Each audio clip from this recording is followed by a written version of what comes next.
Shalom. Welcome to, a special class talk on the 17th of Tammuz, a day in Jewish history that we are obligated to remember, to understand, to integrate into modern life, even though it happened over several thousand years ago. It has relevancy today in a very intimate and direct way.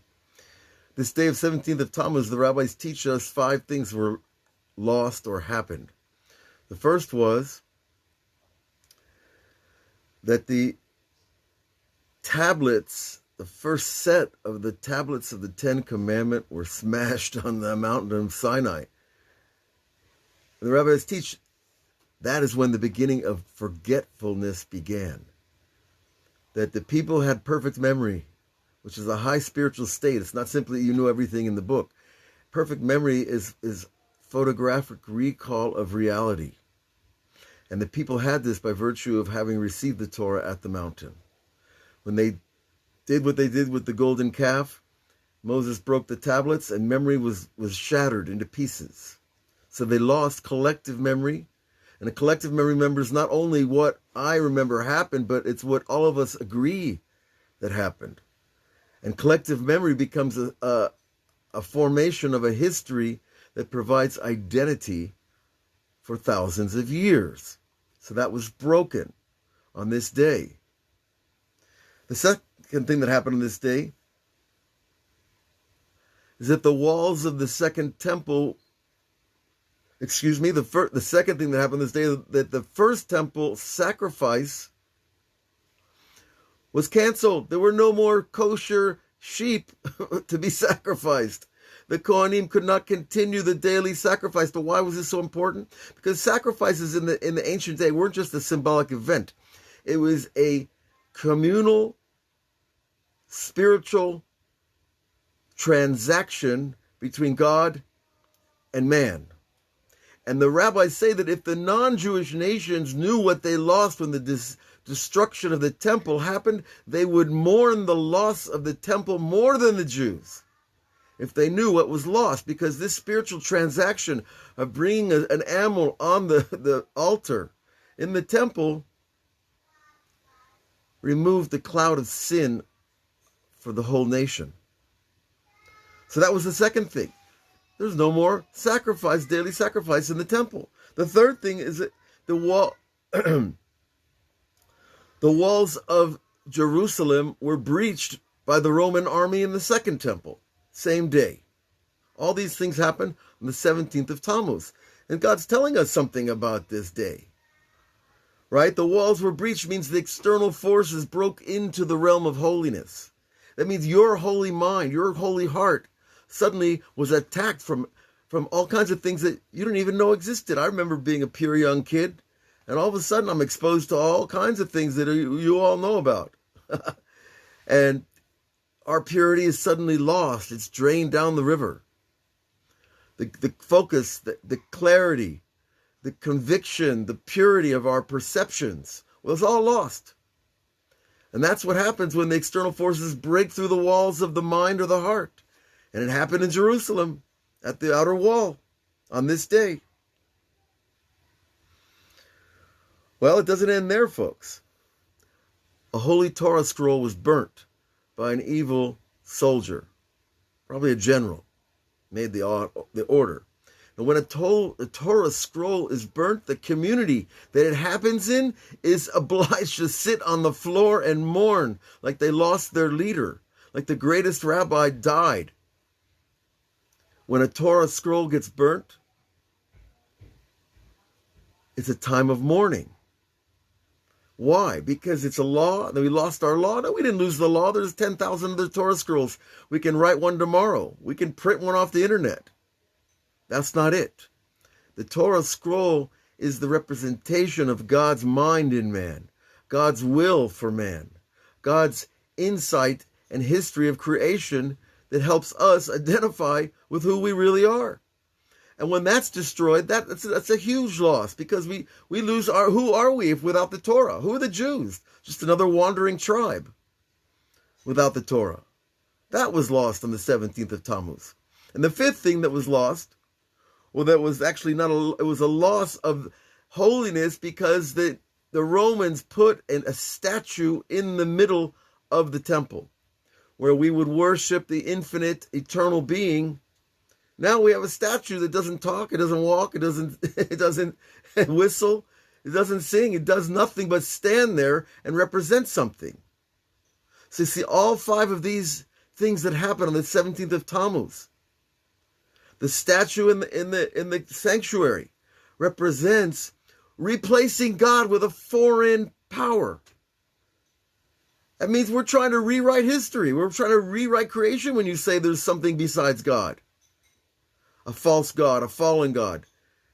Now, there are external mystical powers. There are all kinds of beings that you don't want to meet in a dark alley or in your bedroom. But these beings don't have access to us as long as we're protected by holiness. And that means good deeds, good learning, good prayer. A mezuzah on your door, you're protected. If I let something in, something else is going to follow real quick. So these five things, the statue representing a foreign belief system in the temple, the destruction of the outer wall of the temple, the external forces breaking in, the burning of the Torah, the burning of our identity and our software, right? And then the cancellation of the daily offering that broke the commercial relationship of spirituality between us and God. We do this, we get this. You bring an animal, it's a miracle thing. If you think about it, that one animal can remove sin for millions of people. That's like a pretty good deal. If we only knew what that was. And then, of course, the first temple, before the first temple, the first tablets were broken. Memory itself was damaged. We lost memory of ourselves. We lost memory of our history. And all those things spell one thing: loss. On every level. On the mental, on the emotional, on the physical, on the communal, and on the individual. So how do we fix all this now? 3,500 years later? How do we fix it? It's a serious deal. We're fasting today. Some of us trying harder than others, but it's a rabbinical fast, and there are reasons that the rabbis give leniency for nursing mothers and other people that are not well, etc. It's not a fast that's meant to put you down in it with illness. But nonetheless, all these losses can be fixed. How? Well, I'll tell you how. By building an intimate relationship with God.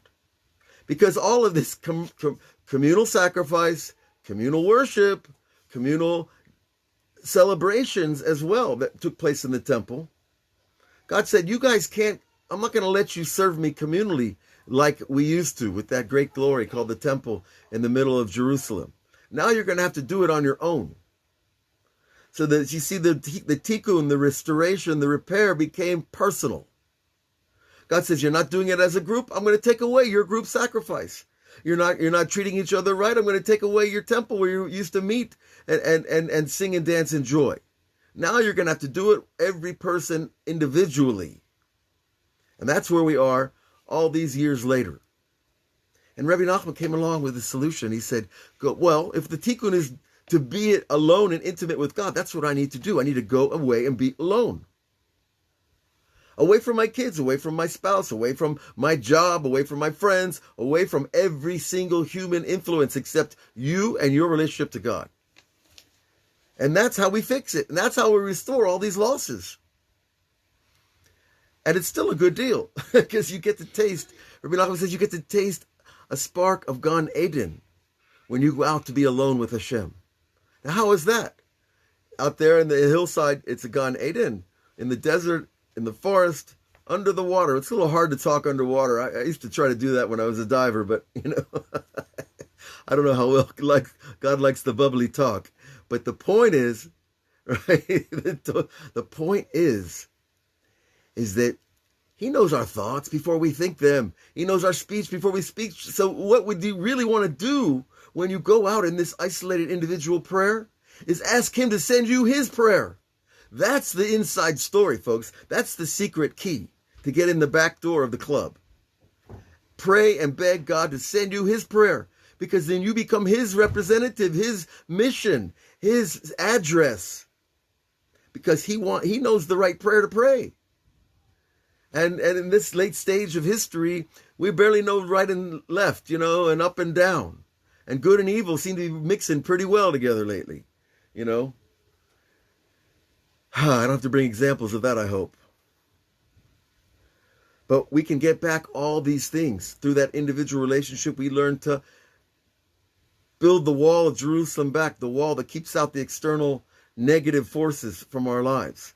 And we bring the daily sacrifice again, that daily offering of our true self and being to God. And we restore the memory also starts to come back. I noticed immediately when I start saying sorry to God, all of a sudden I start remembering all the places I need to fix. And when you fix those, you get the sparks of your mind back.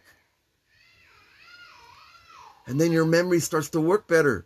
And that's a good thing, especially when your beard turns like this. Okay? And so we get back everything. We get back Jerusalem.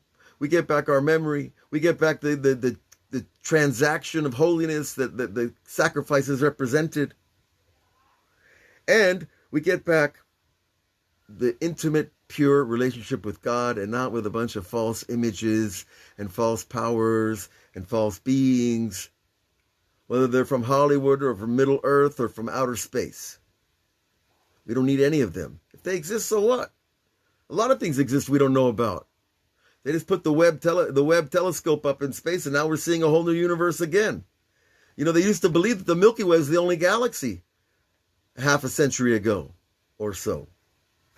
Now they understand there's not one Milky Way. There's hundreds of billions of Milky Ways. And each one has 100 million stars.